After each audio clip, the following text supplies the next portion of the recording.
ถึงแม้นตัดหักก็อย่าเกลียดกันถึงตัดสัมพันธ์ขออย่าเน่งนายมีความเป็นมิตรสะกิดเล่นให้ความลืมแก่ต่อกันไว้เพราะยังได้อยู่โลกเดียวกัน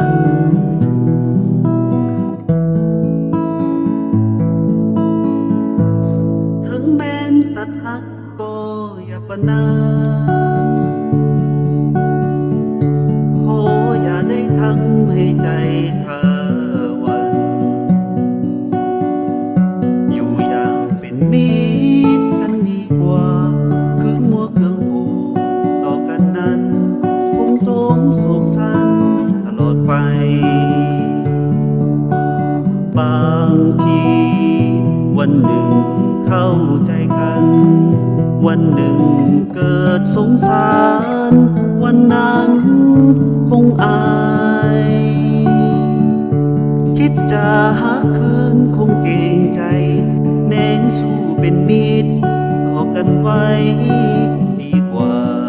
จะเกลียดชัง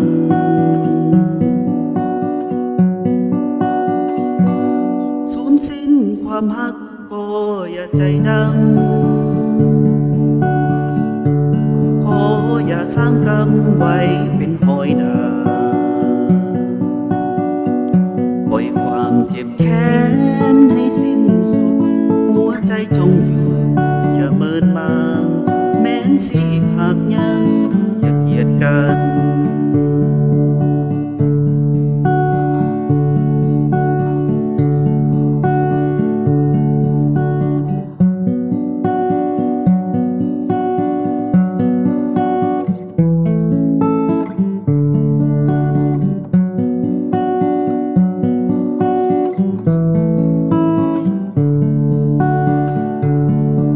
บางทีวันหนึ่งเข้าใจกันวันหนึ่งเกิดสงสารวันนั้นคงอายคิดจะหาคืนคงเกรงใจ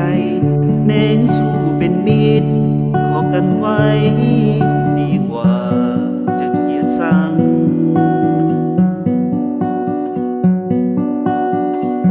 สูญสิ้นความฮักก็อย่าใจดำขออย่าสร้างกรรมไว้เป็นหอยดา